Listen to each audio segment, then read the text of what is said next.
গণহত্যায় জড়িত আওয়ামী লীগ কর্মী মুখোশ পাল্টে ছাত্র হত্যার বাদী, অর্থ হাতিয়ে নিতে ভয়ঙ্কর প্রতারণা, অনুসন্ধানে মিলেছে প্রমাণ। বিভিন্ন লোকজনকে ধোঁকা দিয়ে টাকা পয়সার জন্য এরকম করার চেষ্টা করছে, তবে যেগুলো আমাদের নলেজে আসতেছে সেগুলো আমরা নজরদারিতে রাখতেছি এবং অনেককেই আইনের আওতায় নিয়ে আসতেছি। বাংলাদেশ ভারত পররাষ্ট্র সচিব পর্যায়ে বৈঠক আজ, বাস্তবতা মেনেই সম্পর্ক এগিয়ে নেওয়ার আশা, যোগাযোগ বাড়ানোর তাগিদ। স্বৈরাচার হাসিনার বিদ্বেষমূলক বক্তব্য তদারকিতে মেটার সঙ্গে প্রধান উপদেষ্টার বৈঠক, শিক্ষা উপদেষ্টা বক্তব্য ব্যক্তিগত মতামত। স্কুলে ভর্তিতে গলাকাটা ফি, অবকাঠামো নেই, ভাড়া করা ভবনে চলছে শতাধিক প্রতিষ্ঠান, দুশ্চিন্তায় অভিভাবকরা, নির্বিকার কর্তৃপক্ষ। নীতিমালার অভাবে এক এক শিক্ষা প্রতিষ্ঠান বা এক এক কিন্ডারগার্টেনগুলো তারা নিজেদের মতো করে তাদের টিউশন ফিগুলো নির্ধারণ করে। আমি বাচ্চাকে দিয়েছিলাম নার্স প্লেতে, প্রি প্লেতে, কিন্তু সে তুলনায় তার যে আপডেট হওয়ার কথা সেটা কিন্তু তার হয়নি। টাকা দিয়েও মিলছে না প্যাকেটজাত সয়াবিন তেল, খোলা তেলের চাহিদা বাড়ায় পাল্লা দিয়ে বাড়ছে দাম, সংকট উত্তরণে নেই কোনো পদক্ষেপ।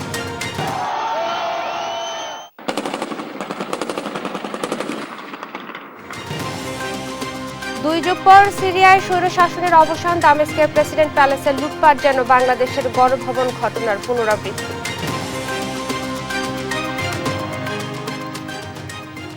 দেখছিলেন সংবাদ শিরোনাম, সঙ্গে আছি আমি ইশরাত জাহান মনি। এবারে বিস্তারিত। ছাত্র জনতার উপর ব্রাশ ফায়ার করা আওয়ামী লীগ কর্মী এখন মুখোশ পাল্টে ছাত্র হত্যার বাদী। অর্থ হাতিয়েও সাধারণ মানুষকে ফাঁসাতে এমন ভয়ঙ্কর প্রতারণা চলছে সাভারে। সেখানে আলোচিত ইয়ামিন হত্যা মামলাটি করে সেই আওয়ামী লীগ কর্মী, অথচ বাদীকে চেনেন না সেই শহীদ ইয়ামিনের পরিবার। দেশ টিভির অনুসন্ধানে সাভার জুড়ে মিলেছে এমন অসংখ্য প্রমাণ। সাভার প্রতিনিধি দেওয়ান ইমনকে সাথে নিয়ে মিথ্যা মামলা বাণিজ্য ধারাবাহিকের আজ প্রথম পর্ব ইশাদ সোহেলের ক্যামেরায় জানাচ্ছেন এম এ আজিম।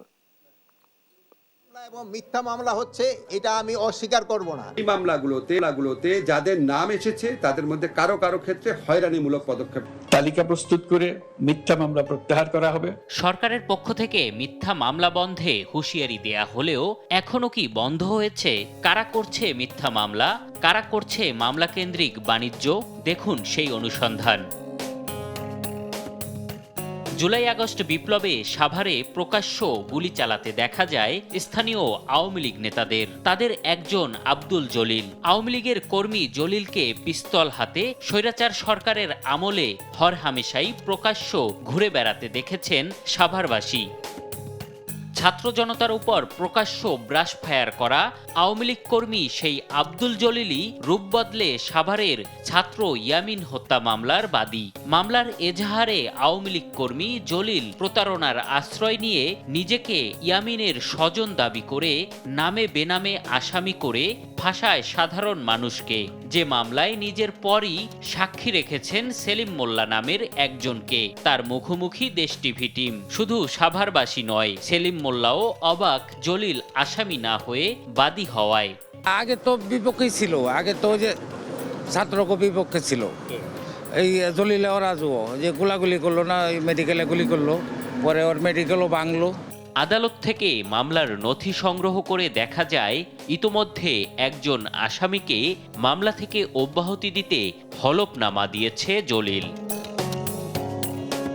বিষয়টি জানতে আসামিদের স্বজনদের সঙ্গে কথা বলতে গেলে বেরিয়ে আসে থলের বিড়াল। মামলায় ফাঁসিয়ে রীতিমতো চাঁদাবাজি শুরু করেছে জলিল। অব্যাহতি দিতে কারো কাছ থেকে জমি, আবার কারো কাছে টাকা দাবি করছেন তিনি। উনি বলতিছে যে আমার বাসার পাশে যে 1% জায়গা 8-9 বছর ধরে মামলা চলতিছে, ওই জায়গাটা ছেড়ে দেন, মামলা উঠায় নেব। দেশ টিভির উপস্থিতি টের পেয়ে গা ঢাকা দেয় জলিল। মুঠোফোনে জানান প্রশাসনের কথায় অন্যের অস্ত্র নিয়ে শখে ছবি তুলেছিলেন তিনি। শখের বিনিময়ে আমাকে তখনকার প্রশাসন বৈধ অস্ত্র দিয়ে আমাকে ছবি তোলাইয়া, তাও আমি শখ করে তুলে ফেলাইছিলাম। সেই ছবি দিয়ে আমার মিথ্যা মামলায় আওয়ামী লীগের নেতাকর্মীদের নির্দেশে আমাকে গ্রেপ্তার করে। সাভার জুড়ে এমন মামলা বাণিজ্যে মেতেছে আরও অনেকে। রাসেল গাজী হত্যার ঘটনায় মামলা করেছে সাহেব আলী নামের অজ্ঞাত একজন, যাকে চেনেই না রাসেলের পরিবার।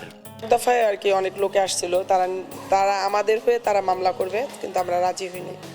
তারা অনেকে বলছিল যে মামলা করলে টাকা দিবে বা এরকমও অনেকে বলছিল, কিন্তু আমরা ওতে রাজি হইনি। আমরা এই শহীদ রাসেল গাজীর পরিবারের পক্ষ থেকে কোনো কিছু জানি না।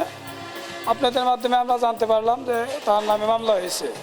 যারা দুর্নীতির সাথে জড়িত হয়ে বিভিন্ন লেনদেন বা অন্য কোনো কিছু দাবি করতেছে, আমরা তাদেরও বিরুদ্ধে সরকারিভাবে রাষ্ট্রের কাছে আমরা বিচার চাচ্ছি। প্রলোভনে মামলা দিয়ে বিপাকে অনেক শহীদ পরিবার। শহীদ মেহেদী হাসানের বাবা বাচ্চু সরকারকে দিয়ে ৮০ জনের বিরুদ্ধে মামলা করিয়ে লাপাত্তা একটি চক্র। জাহের উনি মামলাটা সাজাইছে, সাজাইয়া মামলাটা দেওয়ার পরে উনি আমার ফোনও ধরে না, আমার লগে এই পর্যন্ত দেখাও করে নাই। আমার যে মামলার কপিটা আমার নকলটা যে দিব ওইটাও আমারে দেয় না।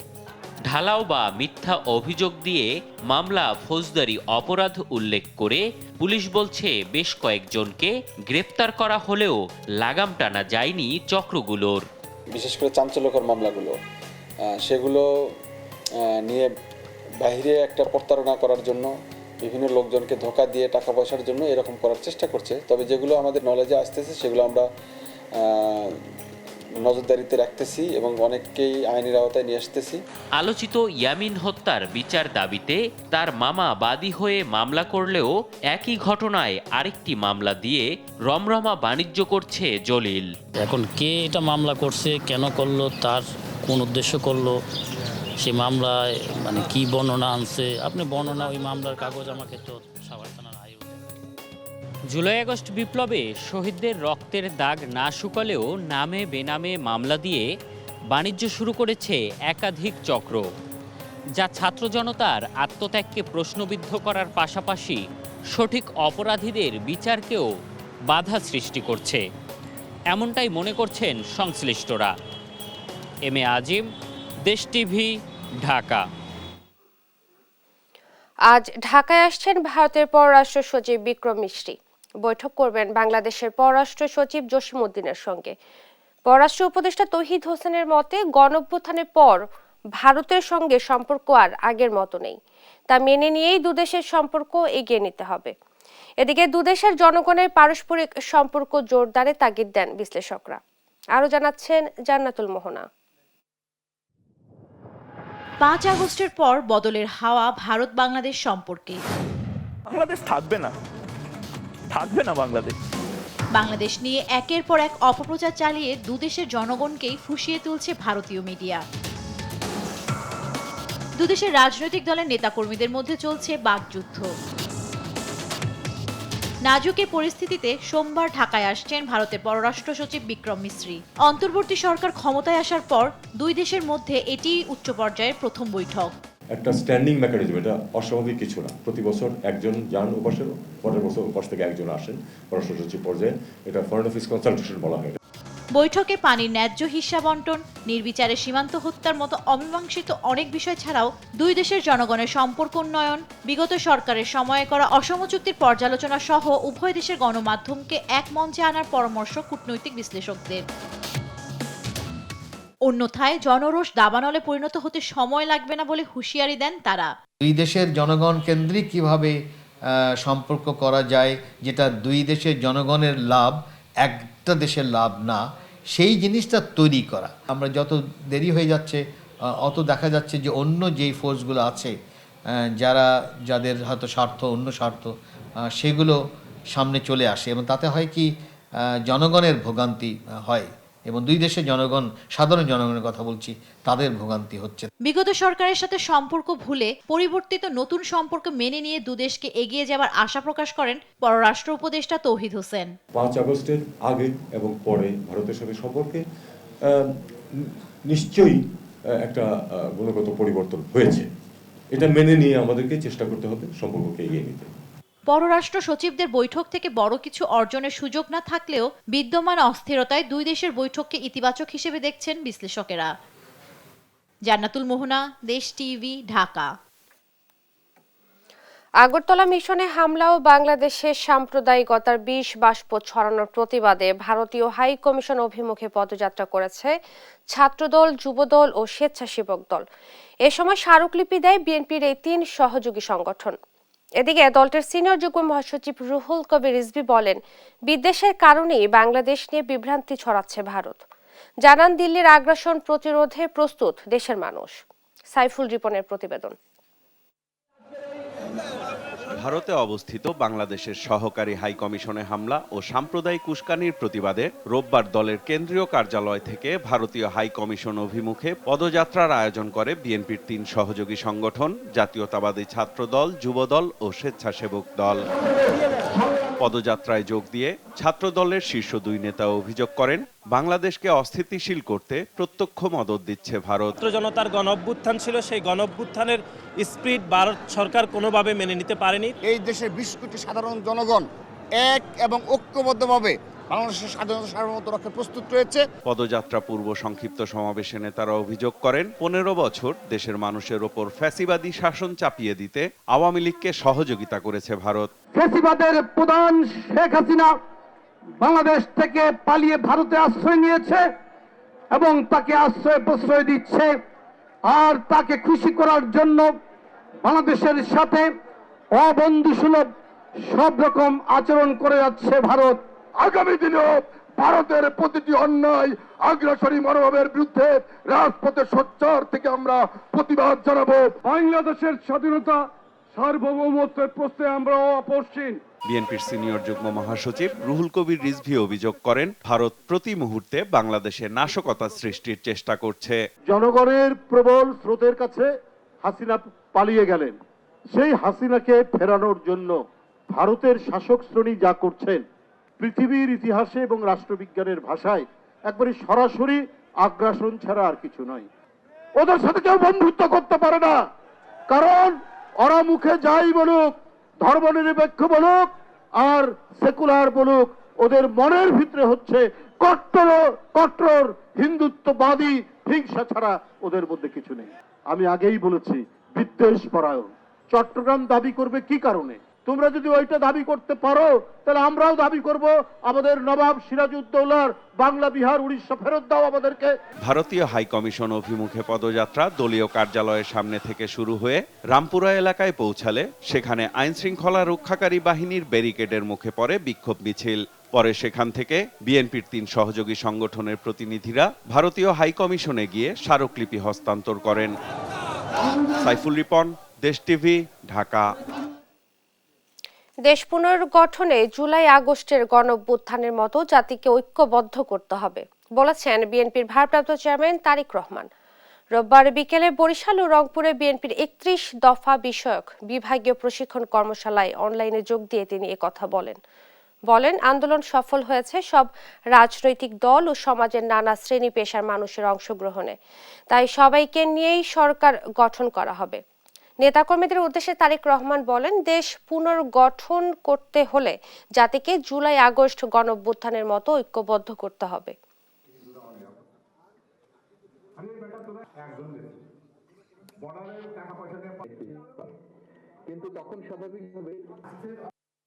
একক বিএনপির আন্দোলন সফল হয়নি। আন্দোলন সফল হয়েছে আরো অনেকগুলো রাজনৈতিক দল। আন্দোলন সফল হয়েছে সর্বোপরি আমি মনে করি, বিশ্বাস করি, সমাজের সকল শ্রেণী পেশার মানুষ একসাথে নেমে এসেছিল বলেই আমরা এই আন্দোলনকে সফল করেছি।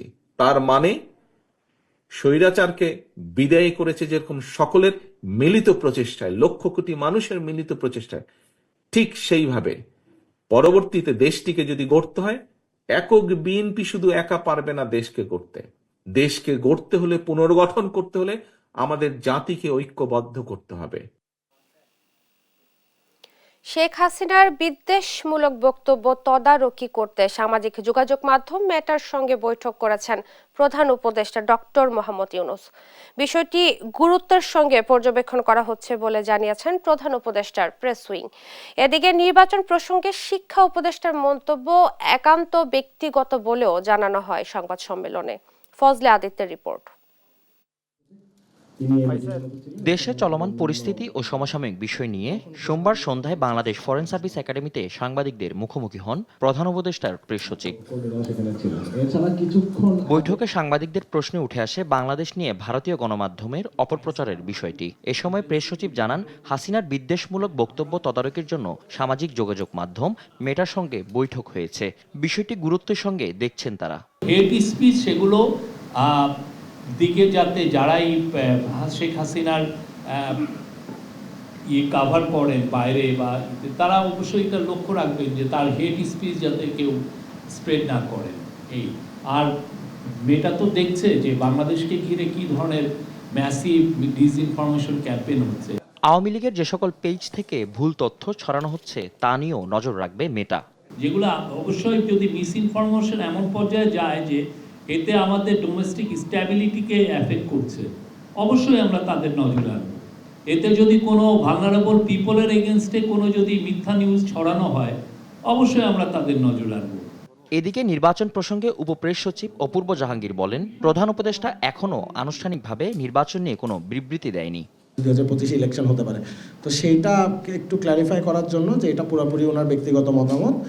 প্রধান উপদেষ্টার কাছ থেকে কিন্তু এখনো পর্যন্ত কোনো ইলেকশন ডেট এখনো পর্যন্ত আসে না, এবং প্রধান উপদেষ্টা এবং ইলেকশন কমিশনই এটা প্রধান উপদেষ্টা এটা করবে যে ইলেকশনটা কবে হবে। আগামী 1 বছরের মধ্যে নতুন সরকার। শিক্ষা উপদেষ্টার এমন মন্তব্য একান্ত ব্যক্তিগত মতামত, সরকারের কোনো ঘোষণা নয়, তাও উল্লেখ করা হয় সংবাদ সম্মেলনে।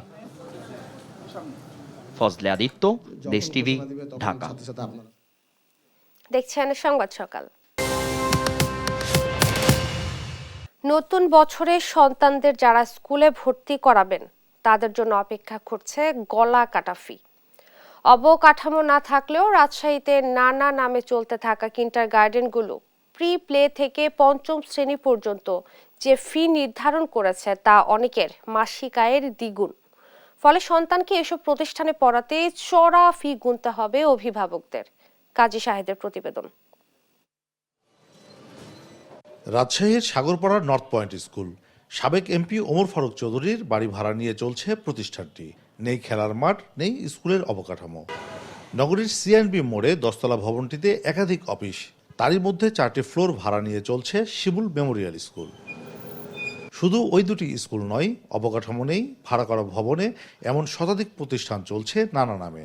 অভিভাবকদের কাছ থেকে আদায় করছে চড়া ফি। টিউশন ফি বলেন, প্লেয়িং বা ড্রামা বিভিন্ন ফর্মে নিয়ে দেয়, তো সেটা একবারে আমাদের মতো মধ্যবিত্ত বা নিম্ন মধ্যবিত্তের জন্য এটা বিশাল ধরনের চাপে।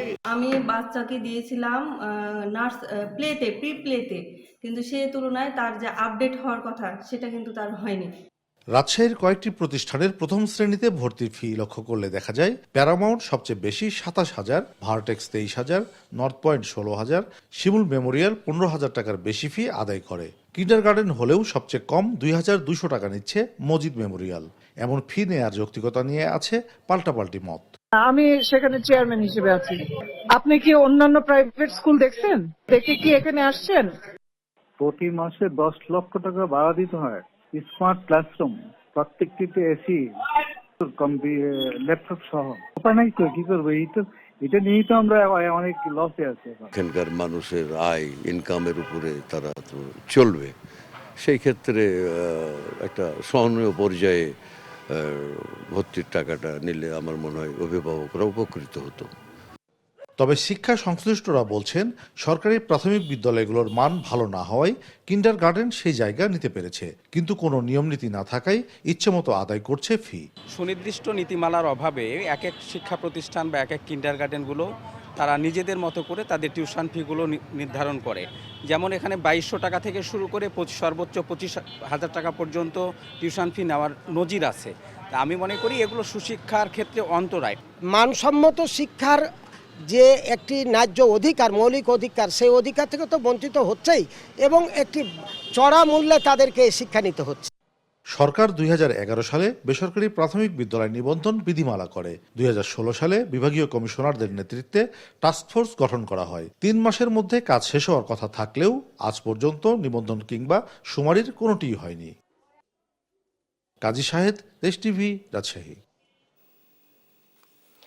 বগুড়ার বাজারে টাকা দিয়েও মিলছে না বোতল ও প্যাকেটজাত সয়াবিন তেল। অন্যদিকে খোলা তেলের চাহিদা বাড়ায় পাল্লা দিয়ে বেড়েছে দামও। ব্যবসায়ীরা বলছেন, দাম বাড়াতে তেল কোম্পানিগুলো একযোগে বাজারে বোতলজাত তেলের সরবরাহ বন্ধ করায় সৃষ্টি হয়েছে এই সংকট। প্রায় মাসখানেক ধরে এই অবস্থা থাকলেও সংকট উত্তরণে এখনো দেখা মেলেনি কোনো দৃশ্যমান পদক্ষেপের। বিস্তারিত সহকর্মী সঞ্জু রায়ের তথ্য চিত্রের ডেস্ক রিপোর্টে। প্রায় এক মাস হলো বগুড়ার খুচরা বাজারের দোকানগুলোতে নেই প্যাকেট ও বোতলজাত সয়াবিন তেলের পর্যাপ্ত সরবরাহ। বাজারে যখন প্রায় সব নিত্যপণ্যের দাম ঊর্ধ্বমুখী, তখন তেল কোম্পানি ও অধিক মুনাফালোভী সিন্ডিকেট ব্যবসায়ীদের কবলে খোলা বাজারেও পাল্লা দিয়ে বেড়েছে ভোজ্য তেলের দাম। বিক্রি হচ্ছে 175 থেকে 185 টাকা প্রতি লিটার। খুচরা ব্যবসায়ীরা বলছেন, দাম বাড়ানোর উদ্দেশ্যে একযোগে বোতল ও প্যাকেটজাত তেলের সরবরাহ বন্ধ করেছে বড় বড় তেলের কোম্পানিগুলো। আর যাদের কাছে আগের কেনা তেল রয়েছে তারাও বোতল কেটে বিক্রি করছে খুচরা হিসেবে। তেলের দাম একটু বেশি, আর আমরা ভোজ্য তেল খোলাগুলো সয়াবিন বেশি 175 টাকা লিটার। বোতল তেল কোথায় পাচ্ছে না, দিয়ে খোলা তেল নিচ্ছে, খোলা তেলের এই জন্য চাপ পড়ে গেছে। 6 টাকা 7 টাকা বেশি বিক্রি করার কারণে আপনার ম্যাজিস্ট্রেট আছে 12,000 টাকা জরিমানা এখানে। এই কারণে অনেক ব্যবসায়ীরা এই তেল কিনছে না, আর কোম্পানিরা এখন খুলে নিজেরাই বিক্রি করছে। চাহিদা অনুযায়ী তেল না পেয়ে ভোগান্তিতে সাধারণ মানুষ। দ্রুত এই সংকট উত্তরণের দাবি তাদের। পাবলিক মারা হারতে কত পথ মানে করা লাগবে, অনুসরণ করা লাগবে, সেটা করতেছে সিন্ডিকেট। এটা আসলে বোঝাই তো যাচ্ছে, প্যাকেট কেন থাকবে না, বোতল কেন থাকবে না, একসাথে এতগুলো বোতল আপনার হচ্ছে প্যাকেট কোথায় গেল। ব্যবসায়ী নেতা আর বোতলজাত তেলের পরিবেশকরা বলছেন, কোম্পানিগুলোকে বারংবার তাগাদা দেয়া সত্ত্বেও চাহিদা অনুযায়ী তেল পাচ্ছেন না তারা। কোম্পানিগুলো বলতেছে যে উৎপাদনের সমস্যা কোম্পানিগুলোর। এই জন্য আমাদেরকে সঠিকভাবে আমরা যারা আছি, সারা বাংলাদেশে পরিবেশক যারা আছি, আমাদেরকে কোম্পানি আমাদের চাহিদা মোতাবেক সরবরাহ করতে পারতেছে না। সিডি গ্রুপ বা বসুন্ধরা গ্রুপ, যেসব গ্রুপের তেলগুলো আছে, সেই কোম্পানির লোকজনের সঙ্গে আমরা মিটিং করছি যেন মার্কেটে গুরুত্বপূর্ণ তেল দেওয়া হোক। তারা আমাদের আশ্বাস করেছে যে একদিনের মধ্যে বা 2-1 সপ্তাহের মধ্যে তারা তেল মার্কেটে সরবরাহ করবে। উত্তরের প্রাণকেন্দ্র বগুড়ায় শুধুমাত্র প্যাকেট বা বোতলজাত তেলের প্রতিদিনের চাহিদা প্রায় 10 থেকে 12 টন, আর খুচরা বাজারে খোলা তেলের চাহিদা রয়েছে এর দ্বিগুণ। দ্রুততম সময়ে মুনাফালোভী ব্যবসায়ীদের এই সিন্ডিকেট ভেঙে স্বাভাবিক হবে তেলের সরবরাহ, প্রত্যাশা ভোক্তার। সঞ্জু রায়, দেশ টিভি, বগুড়া। বেগম রোকেয়া। রংপুরের পায়রা বন্দে আছে তার আতুরঘর, স্বজন, বাবার জমিদারি সম্পত্তি, বাবা চাচার কবর ও স্মৃতিঘর। বছর ঘুরে এখানে পালন করা হচ্ছে জন্ম মৃত্যু দিবস, কিন্তু যাকে ঘিরে এত আয়োজন তিনিই নেই এখানে। মরদেহ পড়ে আছে ভারতের কলকাতার সোদপুর। প্রায় 1.5 যুগ আগে পরিবার দাবি তুলেছিল তার মরদেহ ফিরিয়ে আনার, কিন্তু সেই দাবি চিঠি চালাচালিতে চাপা পড়ে আছে। রংপুর থেকে মাহমুদ রকির তোলা ছবিতে রফিকুল ইসলামের প্রতিবেদন। সবুজে ঘেরা চারপাশ, সেখানে মাথা উঁচু করে দাঁড়িয়ে এই স্মৃতিচিহ্নই বেগম রোকেয়ার আতুর ঘর, যে ঘর থেকে কুসংস্কারের শেকল ভেঙে বাঙালি নারীর চোখে মুক্তির স্বপ্ন এঁকে দিয়েছেন তিনি। সেই আলোর পরশ ছুঁতে প্রতিনিয়ত এখানে আসেন রোকেয়া প্রেমীরা, খোঁজেন মুক্তির দিশারি প্রিয় মুখ রোকেয়াকে। মহিষী ব্যক্তি রয়েছেন, তাদের জন্মস্থানকে কেন্দ্র করে বিভিন্ন ধরনের রিসার্চ সেন্টার করা হয়েছে, অথচ আমরা জন্মের পর থেকেই দেখি 9 ডিসেম্বর আসলেই একদম ব্যাপকভাবে এই অনুষ্ঠানটা জাস্ট 3 দিন বা 4 দিন করা হয়। প্রতি বছর এসে একই বেহাল দশা, আমরা এখন পর্যন্ত কোনো উন্নয়ন পাইনি। কিন্তু রোকেয়া যে 1000 মাইল দূরে ভিন দেশে আছেন তা নিয়ে আক্ষেপ আছে নতুন প্রজন্মের। তবু কুসংস্কার ভেঙে নতুন দিনে যার অবদান, তার ভিটাতেই এসে যেন মেলে মুক্তির বাতাস। আমাদের নারীদের প্রথম নারী যে আমাদের পড়াশোনায় সাহায্য করেছেন, যাতে আমরা পড়ালেখা করতে পারি। বইয়ে যতটা পড়ে অবগত ছিলাম যে ওনার এটা আছে ওইটা আছে, কিন্তু এখানে এসে আমরা অত কিছু দেখতে পারিনি। আমার মনে হয় যে এটা সংস্করণ করলে ভালো হয়। 2009 সাল পরিবারের পক্ষ থেকে কলকাতা থেকে দেহাবশেষ আনার দাবি উঠলে 2010 সালে সংস্কৃতি মন্ত্রণালয়ে চিঠি দেন তৎকালীন ডিসি, কিন্তু অজানা কারণে চাপা পড়ে আছে সেই ফাইল। এতে ক্ষুব্ধ পরিবার, স্বজন ও রোকেয়া অনুরাগীরা। রোকেয়া পরিবার অবহেলিত অবস্থায় আছে, কিন্তু অনেক দাবি দেওয়া আমরা করছি, আমি করছি, দুলাল করছে, কিন্তু কোনো কাজ হয় নাই। এতই অবহেলিত পরিবার। রোকেয়ার সমাধি বাইরের মধ্যে আনার জন্য অনুরোধ করছি।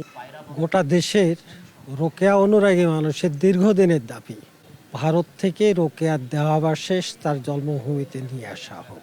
প্রত্যেক ভিটাতে আছে বাবা চাচার কবর, শুধু নানা বাধায় সীমান্তের ওপারে থাকা রোকেয়া আসে না বাপের ভিটায়। তবু আসার কথা শোনান জেলা প্রশাসক।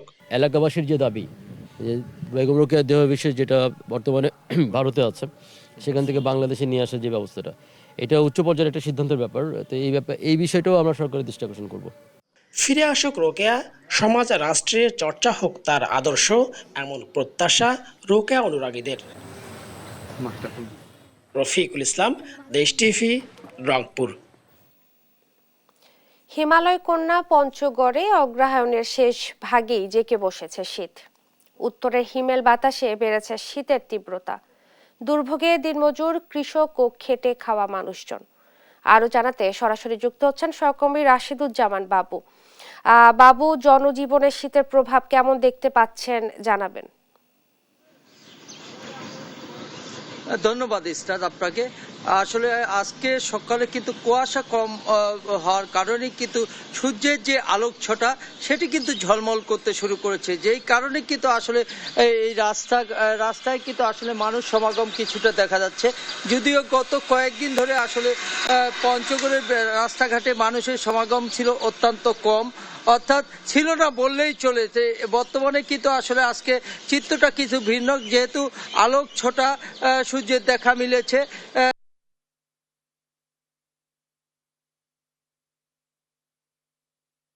আপনাকে যদি জানাই যে আজকে সকাল 6টায় তেঁতুলিয়া আবহাওয়া অফিসে ভারপ্রাপ্ত কর্মকর্তা জিতেন্দ্রনাথ তিনি আমাকে যেমনটি জানিয়েছে যে 10.9 ডিগ্রি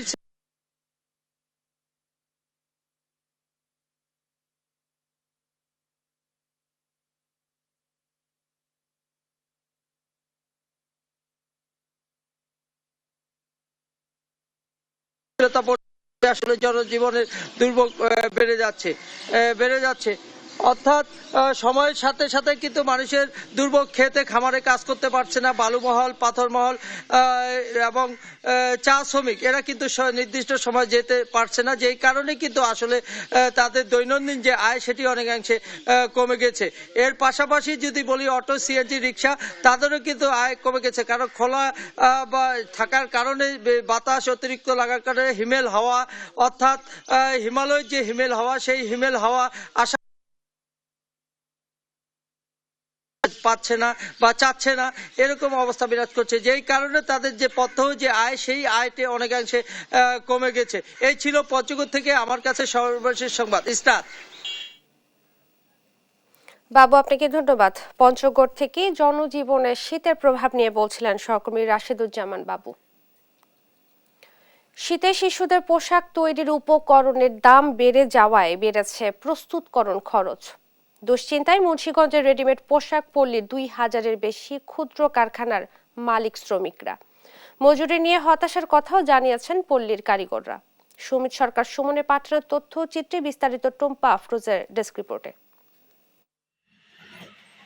প্রত্যেকটি বাড়ি যেন এক একটি পোশাক কারখানা। মুন্সিগঞ্জ সদরের রামপাল ও পঞ্চসারি ইউনিয়নে কাজ করেন অন্তত 30,000 কারিগর। শীত মৌসুমকে সামনে রেখে সেখানে তৈরি হচ্ছে শিশুদের বাহারি ডিজাইনের পোশাক। 1 বছর থেকে 6 বছর বাচ্চা পর্যন্ত আর কি, একবারে 16 থেকে 38 সাইজ পর্যন্ত আর কি কমপ্লিট বানানো হয় আর কি। এটা হচ্ছে সাইজ মূলত 18, 20 আর 20/24, 28, 32 এই সাইজগুলো তো মূলত কাটা হতো। 3 মাসের বাচ্চা থেকে 1 বছর 2 বছর বাচ্চারা করতে পারবো। বেচা কিনা নারায়ণগঞ্জে বেচে, ঢাকাও বেচে, বিভিন্ন ডিস্ট্রিক্টও বেচা কিনা। তবে এই নান্দনিক বাহারি পোশাক তৈরির কারিগররা দৈনিক মজুরি পান মাত্র 5 থেকে 600 টাকা। এতে সংসার চালাতে রীতিমতো হিমশিম খাচ্ছেন তারা। দাবি মজুরি বাড়ানোর। কাজের চাপ প্রতি বছরই ভালো চাপই থাকে। সকাল 8টা থেকে বসি, রাত্র 12টা 1টা, প্রায় 500-600 টাকা। আর যখন থাকে না তখন এত টাকা পাওয়া যায় না। আমরা ঘরে বাড়ি দুজনে হাজবেন্ড ওয়াইফ কাজ করি। বর্তমান যে দেশের যে অবস্থা, যে বাজার মূল্য, এই বাজার মূল্যতে আমাদের মনে করেন যে কোনোভাবেই চলতেছে না। এই কাজটা যে ডিউটি দিই আমরা, এই ডিউটিতে অন্য কোনো কাজে যদি আমরা দিই তাহলে আমরা এর চেয়ে ডাবল বেতন পাইতে পারি। দেশের উত্তরাঞ্চলে হিমেল হাওয়ার প্রভাব থাকলেও এখনও শীতের দেখা নেই মুন্সিগঞ্জে, তাই চাহিদা কম শীতকালীন পোশাকের। পুঁজি নিয়ে দুশ্চিন্তায় কারখানা মালিকরা, বাড়ছে না কারিগরদের মজুরিও। অন্যান্য জিনিস বাড়লে সাথে সাথে বাড়ায় বেচতে পারে, কিন্তু দর্জি কাপড়টা বাঁচতে পারে না। আর ব্যবসার দেশের পরিস্থিতি খারাপ হলে সবার আগে প্রভাব পড়ে কাপড়ের উপরে। দর্জি কারখানাগুলিতে প্রচুর প্রোডাকশন হয়, সেই অনুযায়ী সেল নাই, আনুপাতিক হারে ব্যবসা নাই। এবছর 50 থেকে 55 কোটি টাকার শিশুদের শীতকালীন পোশাক বিক্রির টার্গেট রয়েছে। শীতকালীন যে নান্দনিক যে পোশাক আশাক রয়েছে, সেই পোশাকের যে চাহিদা রয়েছে, সেই চাহিদাটা তারা মেটাতে সক্ষম হবেন। বিসিকের পক্ষ থেকে বিসিক তাদের অতীত তাদের সাথে ছিল, বর্তমানে আছে এবং ভবিষ্যতে যে কোনো ক্রাইসিসে তাদের সাথে আমরা থাকবো। শীত অনেকের কাছে দুর্ভোগের নাম হলেও ব্যবসায়ীরা মুখিয়ে আছেন তীব্র ঠান্ডার, কারণ এর সঙ্গেই জড়িয়ে আছে তাদের রুটি রুজি। নিউজ ডেস্ক, দেশ টিভি। কুষ্টিয়ায় কারাবন্দী এক আওয়ামী লীগ সমর্থকের ফসলি জমি ও মার্কেট দখলের অভিযোগ উঠেছে প্রতিপক্ষের বিরুদ্ধে। এসব দখল নিতে ভেঙে ফেলা হয়েছে কবরস্থানও। খুঁটি গেড়ে ফসলি জমিতে টাঙিয়ে দেওয়া হয়েছে লাল পতাকা। প্রশাসনের কাছে গিয়েও কোনো প্রতিকার পায়নি ভুক্তভোগী পরিবারটি। বিচারের আশায় ঘুরছেন দাঁড়ে দাঁড়ে। ইরফান রানার ক্যামেরায় কুষ্টিয়া থেকে নাহিদ হাসান তিতাসের রিপোর্টে বিস্তারিত। ভাঙাগড়ার এই দৃশ্যটি কুষ্টিয়ার কুমারখালী উপজেলার কল্যাণপুর এলাকার। 5 আগস্ট আওয়ামী লীগ সরকার পতনের পর এভাবেই আজাদুর রহমান জিয়াদ নামে কারাবন্দী এক আওয়ামী লীগ সমর্থকের জমিজমা ও মার্কেট দখল করে নিয়েছে প্রতিপক্ষ আশরাফুল সিদ্দিক ও তার লোকজন। দখল নিতে গুড়িয়ে দেওয়া হয়েছে মার্কেট, ভেঙে ফেলা হয়েছে কবরস্থানও, তুলে দেওয়া হয়েছে ইটের প্রাচীর, খুঁটি গেড়ে ফসলি জমিতে টাঙিয়ে দেওয়া হয়েছে লাল পতাকা। মোহাম্মদ আশরাফুজ্জামান, তার তার ভাইস্তে মাসুদ এবং আদনান এবং সাদ, এরা এখানে ভাঙচুর করছে এই জমি, দোকান এবং আমার নানার কবরও পাশে আছে। তারপর এখানে গাছ ছিল, গাছগুলি কেটে নিয়ে গেছে। আমাদেরকে মিথ্যা মামলা দিয়ে, সন্ত্রাসী ডাকাতি মামলা দিয়ে আমাদেরকে বাড়ি থেকে তারা দিয়ে ওরা এই দখলগুলো করতেছে। আতঙ্ক আর অস্থিরতার মধ্য দিয়েই দিন পার করছে ভুক্তভোগী পরিবার।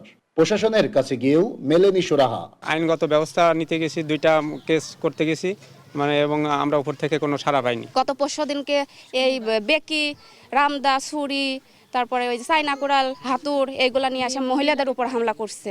দখলদার আশরাফ সিদ্দিকীর দাবি, দলের প্রভাব খাটিয়ে জিহাদি দখল করে নিয়েছিল তাদের সম্পত্তি। লোকদেরকে দিয়ে তারা একটা পার্টি করে আমাদের এই যে 14-15 বছর ধরে তারা এটা খেয়ে আসতেছে। এখন আমরা এবছর আমরা আমাদের জমিতে গেছি। বিষয়টি নিয়ে পুলিশ ক্যামেরার সামনে কথা বলতে রাজি না হলেও কথা বলছেন বর্তমানে সম্পত্তি দখল নেওয়া আশরাফ সিদ্দিকীর পক্ষেই। তারা খাজনা দাখিলে ঠিকই দিয়েছে, কিন্তু জমি দখল করে খেয়েছিল জিহাদ। এখন একজনের জমি দখল করে খেয়েছে, সেই কারণে সে মালিক, এটা তো না। 5 আগস্ট সরকার পরিবর্তনের পর থেকে দখল বাণিজ্য বন্ধে প্রশাসনকে আরো শক্ত ভূমিকা নেওয়ার তাগিদ স্থানীয়দের। নাহিদ হাসান তিতাস, দেশ টিভি, কুষ্টিয়া। দেখছেন সংবাদ সকাল।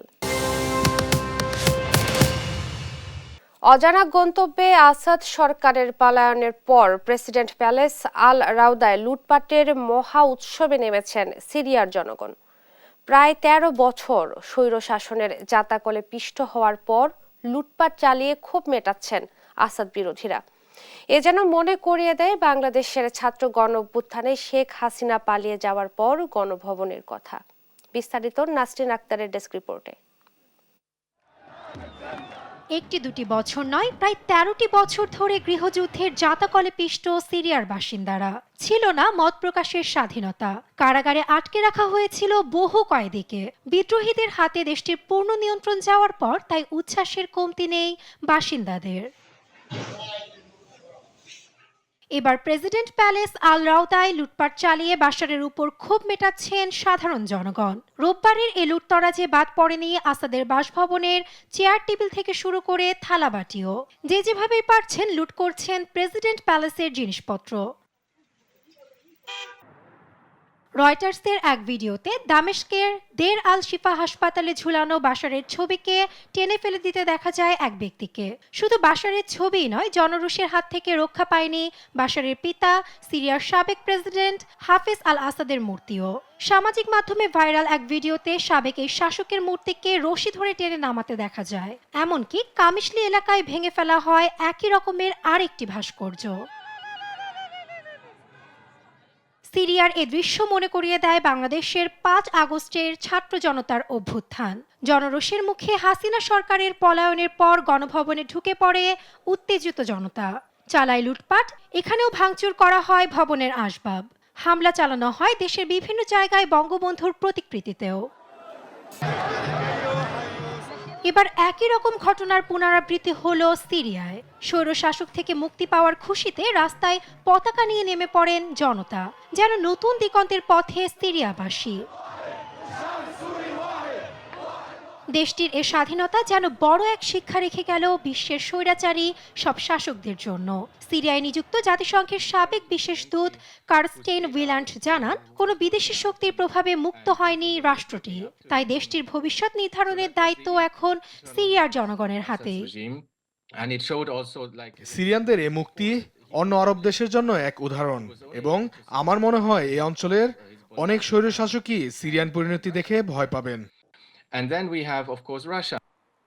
রোববার রাশিয়ার পররাষ্ট্র মন্ত্রণালয় এক বিবৃতিতে জানায়, শান্তিপূর্ণভাবে ক্ষমতা হস্তান্তরের আদেশ দেওয়ার পর দেশ ছেড়েছেন প্রেসিডেন্ট বাশার আল আসাদ। তবে তিনি কোথায় আছেন সে বিষয়ে মন্তব্য করেনি কোনো দেশ। নিউজ ডেস্ক, দেশ টিভি।